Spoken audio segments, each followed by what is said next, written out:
I would like to begin with two radically outlandish statements, but then argue to try to prove them to be true. Number one, cigar aficionados make better teachers. And number two, that the goal of parenting, teaching, proper child tutelage and tutoring is for the parent and teacher to become utterly useless and entirely superfluous. And I would like to begin this argument from V'ata Titzaves B'nai Yisrael V'yichue Lech Hashem and Zayah Zach. There's a mitzvah that the Kohanim should set up, arrange, organize, and clean the menorah, the mitzvah of Arichas Neiros B'Mikdash. And the Torah tells us that their commandment is to light it, or the commandment is to light it, Laha'alos Ner Tamid, to kindle the lamp continuously. Now, Rashi picks up on something, citing a Gemara in Masechta Shabbos 21a. He tells us that laha'alos ner, to raise up the light, to kindle it, is an odd terminology. Normally we say lahadlik ner, not laha'alos ner. Says Rashi, citing the Gemara, this is telling us a specific and unique halacha, that you are to light the candle on Shabbos and in the Mikdash until the smaller candle, the wick, will catch and then rise up by itself in its own self-sustaining, powerful, illuminating fire.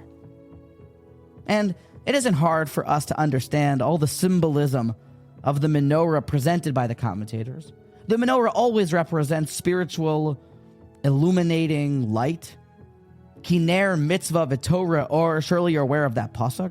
The spiritual brilliance, the light that comes off, the clarity that is the menorah, that's what we're trying to aim for. And in education, when you are trying to light someone else's fire, how do you do it properly? Until his fire is so lit that it doesn't need your help anymore.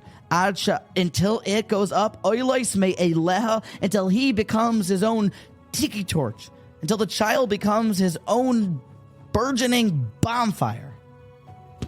So, yeah, the goal is to become the parent that takes the training wheels off, the teacher that can take a step back and watch the child grow and grow and grow until we become, thank God, superfluous, because the child is his own fire. He doesn't need us to keep lighting his torch.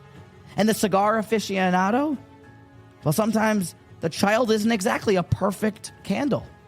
And we are like a cigar aficionado who has a cheap cigar. It doesn't stay lit in the way that he had hoped. He has to have that right tact, that right ability to light it enough, the way to milk it, and to make sure that it actually stays lit with that proper finesse. It's possible. And in teaching, you have to make sure that with the right stoking of the coals, with the right lighter, with the right angle, you can inspire a child to spark his heart until he is oile me'eleh and goes up by himself, each and every child. The takeaway? Well, don't buy cheap cigars. But even more meaningful, more seriously, is that the goal is to become extra. That you can inspire somebody, and specifically we're talking about children here, until ha'alos ner tamid ad shetehei shal heves ola me'eleha. They want to grow, and they rise up all by themselves.